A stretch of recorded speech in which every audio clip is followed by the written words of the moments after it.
Halo semua, perkenalkan nama saya Gracia Veronica Roti. Saya merupakan mahasiswa dari Universitas Kelabak, Fakultas Ekonomi dan Bisnis, jurusan Accounting. Pada saat ini, saya akan membuat video tugas dari mata kuliah CAP Paralel terkait cara untuk setup accurate, mulai dari setup database sampai ke cek laporan keuangan pada saat periode tersebut. Nah, untuk memulai tutorial ini, cara pertama yang harus kita lakukan yaitu kita masuk ke accurate.id. Nah, ketika kita masuk ke accurate.id, yang harus kita lakukan yaitu klik login. Nah, teman-teman perlu untuk membuat akun terlebih dahulu. Kalau saya sudah pernah membuat akun menggunakan akun Google saya. Jadi saya klik yang masuk dengan Google. Saya pilih yang ini. Nah, kemudian yang harus kita lakukan yaitu buat data usaha. Nah, kita klik icon tambah yang ini. Nah, kita akan memasukkan logo usaha, nama usaha, dan bidang usaha. Nah, untuk logo usaha, teman-teman bisa pilih mau menggunakan picture atau seperti ini saja. Tetapi untuk nama usaha dan bidang usaha harus wajib teman-teman isi. Nah, untuk yang akan saya buat sekarang, perusahaannya akan saya sesuaikan dengan modul yang telah diberikan oleh SAR. Nah, untuk itu kita akan melihat modul untuk menyesuaikan data perusahaan yang akan saya buat. Nah, pada saat ini saya akan membuat perusahaan yang bernama PT Surya Furniture dengan bidang usaha ADES. Nah, untuk itu kita copy saja yang ini, PT Surya Furniture, dan kita paste di sini. Kemudian untuk bidang usaha kita scroll, cari yang others. Nah, yang ini. Kemudian kita klik yang buat data usaha. Kita tunggu sebentar.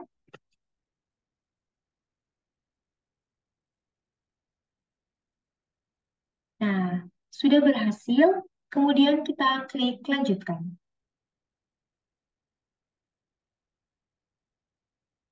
Kita tunggu lagi sebentar untuk masuk ke step yang selanjutnya.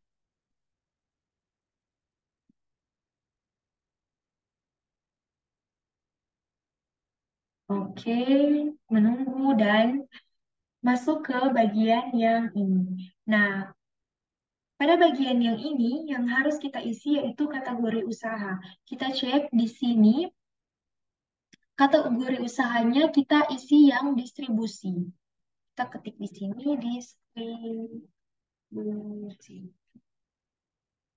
distributor. Distributor, klik yang distributor dan kita sesuaikan tanggal mulai data dengan data yang ada di modul yaitu 31 Desember 2018, 31/12, 2018.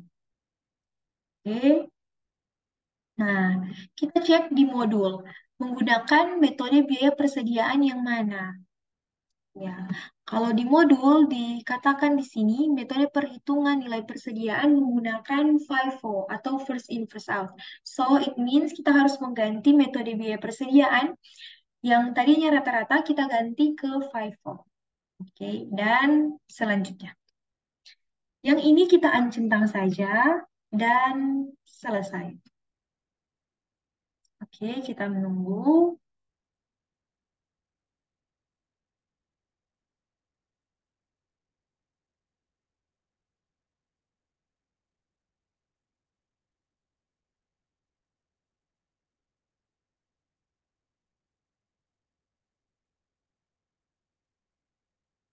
Ya, kalau sudah di menu seperti ini, yang harus kita lakukan yaitu kita harus mengisi data-data yang ada di tabel ini. Caranya kita ke pengaturan, kemudian yang preferensi. Nah, tunggu sebentar. Dan di sini kita akan mengisi telepon, kita sesuaikan dengan yang ada di modul. Begitu juga dengan faksimile, kita sesuaikan dengan yang ada di modul.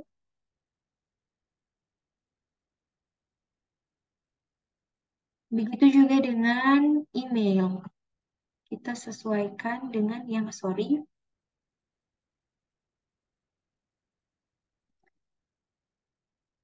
kita sesuaikan dengan yang ada di email.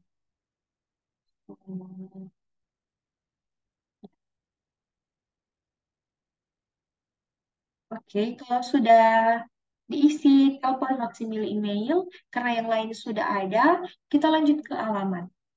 Alamat kita isi yang Jalan Kelapa Gading Utara, untuk kota Kabupaten DKI Jakarta. Ya, kita klik yang ini, dan otomatis provinsi dan negaranya akan mengikuti. Kode pos kita isi yang 14360. Oke, kalau sudah kita simpan, kita tunggu sebentar, dan ya, selesai. Kemudian setelah kita isi data dari perusahaan yang akan kita buat, yang harus kita lakukan selanjutnya yaitu melihat kurs. Kurs yang digunakan pada perusahaan ini sesuai dengan modul menggunakan mata uang Indonesian Rupiah dan Singapura Dolar. So, kita harus pastikan bahwa mata uang dari perusahaan yang akan kita set up sudah ada Singapura Dolar dan Indonesian Rupiah. Caranya, kita ke perusahaan, kemudian mata uang. Untuk memastikan kita cek terlebih dahulu, dan hanya ada Indonesian Rupiah. So, kita harus add Singapura Dolar. Caranya, tambah, klik icon tambah, dan kita klik saja SGD, simbol dari Singapura Dolar. Ya, kita klik yang ini, dan kita save. Untuk memastikan kita cek kembali, ya, sudah ada Indonesian Rupiah dan Singapura Dolar. Oke, selanjutnya setelah memastikan kurs yang digunakan sesuai dengan modul, yang harus kita lakukan yaitu kita cek pajak yang digunakan. Nah, kita lihat perusahaan yang kita gunakan yaitu tanggal mulainya tahun 2018. So, berarti PPN-nya masih menggunakan yang 10%. Karena sejak sejak bulan April 2022, PPN-nya sudah 11%, tetapi karena pajak perusahaan mengikuti tanggal mulai, yaitu tahun 2018, maka PPN yang akan kita gunakan untuk setup di perusahaan PT Surya Furniture ini yaitu yang 10%. Kita cek pajak di perusahaan, kemudian di menu pajak,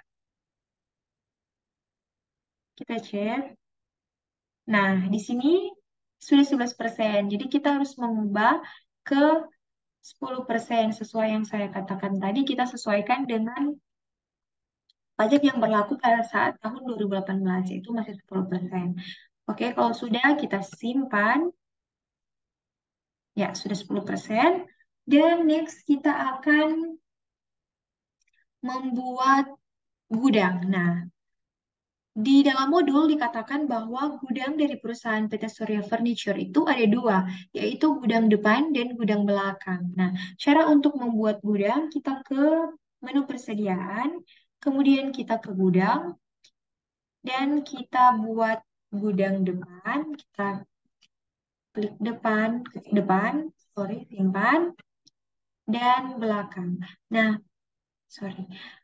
Nah, pada saat akan mengetik nama dari gudang, kita harus perhatikan baik-baik, sesuaikan dengan benar agar supaya nanti pada saat mengimport barang, barangnya itu bisa terimport semua. Nah, depan dan belakang, oke. Kita simpan. Jangan sampai salah ketik agar supaya datanya benar di barang nantinya. Oke, sudah ada gudang belakang dan depan. Yang utama ini memang sudah ada. Dan selanjutnya yang harus kita lakukan yaitu kita harus membuat kategori aset tetap. Caranya kita ke menu aset tetap, kita pilih kategori aset, dan kita sesuaikan dengan yang ada di modul. Kita cek kategori aset tetap apa saja yang harus kita buat. Nah, di sini ada tiga, yaitu ada tanah, gedung, dan peralatan.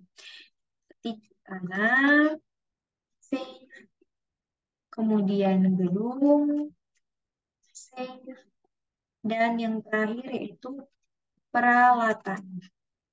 Kita save. Nah, kalau sudah, kita akan mengimport data yang sudah ditentukan sesuai dengan modul. Nah, kalau yang untuk perusahaan PT Surya Furniture, kita bisa mendownload data berupa Excel yang sudah disediakan di link ini. Teman-teman bisa mengakses link ini untuk mendownload data yang diperlukan untuk perusahaan PT Surya Furniture. Tapi sebelumnya saya sudah mendownload data tersebut. Jadi kita langsung saja untuk mengimport data dari perusahaannya. Ini kita tutup saja karena sudah selesai membuat.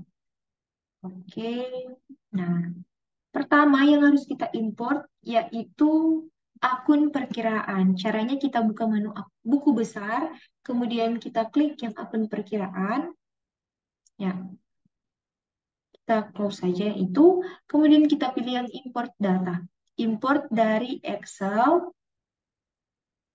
Kita buka di mana tempat kita menyimpan Excel yang telah kita download. Nah, di sini kita pilih yang daftar akun. Oke, kita open, kita unggah. Nah, lanjutkan.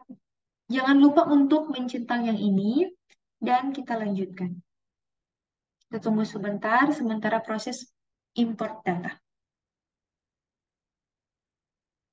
Pastikan, ya, seperti ini 73 data berhasil diproses. Nah, kalau semua data sudah berhasil diproses, baru kita bisa lanjut. Karena sudah berhasil diproses yang ini, yang pertama, kita tutup saja. Kemudian kita klik persiapan data perusahaan, dan kita akan mengimport barang dan jasa. Kita klik import data, kita pilih icon yang ini, kemudian kita pilih daftar barang. Oke, kita unggah. Lanjutkan, jangan lupa dicentang. Lanjutkan kembali, dan kita tunggu sebentar untuk proses import data. Ya, 12 data berhasil diproses. Kita tutup saja. Kembali ke persiapan data perusahaan. Yang harus kita import selanjutnya yaitu pelanggan. Ya, kita import data, kita klik icon yang ini, kemudian daftar pelanggan. Oke, kita unggah, lanjutkan, jangan lupa dicentang, dan lanjutkan kembali. Oke, kita tunggu sebentar. 6 data berhasil, kita tutup saja, dan kita lanjutkan untuk mengimport pemasok. Import data, daftar pemasok, dan kita unggah. Oke, lanjutkan. Jangan lupa dicentangnya ini. Lanjutkan kembali. Dan kita tunggu sebentar. Ya, berhasil diproses. Untuk memastikan, kita kembali ke persiapan data perusahaan untuk mengecek apakah sudah berhasil diimport atau tidak. Hanya untuk memastikan saja. Persiapan data perusahaan, ya. Di sini sudah ada tanda centang hijau. It means barang dan jasa, pelanggan dan pemasok, datanya sudah berhasil kita import. Oke, selanjutnya yang harus kita import yaitu aset tetap. Cara untuk mengimport aset tetap, kita ke menu aset tetap, pilih yang aset tetap. Ya, yang ini kita tutup saja, kita pilih yang ini import data, import dari Excel, kita klik icon yang ini, Kemudian kita pilih daftar aset tetap dan kita unggah. Lanjutkan, lanjutkan kembali dan kita tunggu sampai berhasil diproses. Ya, 4 data berhasil diproses. Kita tutup saja. Nah, setelah mengimpor file-file Excel yang dibutuhkan, selanjutnya yang harus kita buat yaitu kita harus proses akhir bulan. Caranya kita klik menu perusahaan, kemudian pilih yang proses akhir bulan. Yang harus kita isi di sini sesuaikan dengan tanggal yang ada di modul, yaitu 31 Desember 2018. Berarti kita harus pilih bulan Desember dan tahunnya tahun 2018. Oke, kalau sudah kita save, selanjutnya kita akan mengecek laporan yang telah kita buat apakah sudah sesuai dengan modul atau tidak. Klik daftar laporan, kemudian daftar laporan kembali, dan kita akan mengecek neraca kontrol ya. Oke, kita pilih tanggal 31 Desember 2018. Tampilkan. Ya, di sini jumlah aset yaitu 1.773.731.000 rupiah. Nah, kita cek apakah sesuai dengan modul atau tidak. Kita scroll ke bawah, ya ini. Nah, kita bisa lihat di sini bahwa jumlah aset juga untuk yang di modul 1.773.731.000 rupiah. Nah, berarti sudah sama jumlah aset yang ada di modul dengan jumlah aset pada laporan yang telah kita buat. Berarti proses yang telah kita lakukan mulai dari awal sampai akhir tadi sudah berhasil dilakukan sesuai proses karena jumlah aset yang dihasilkan sudah sama dengan yang ada di modul. Semoga tutorial ini dapat membantu teman-teman dalam proses setup software Accurate dan dapat membantu teman-teman semua. Sekian dan terima kasih. Bye-bye.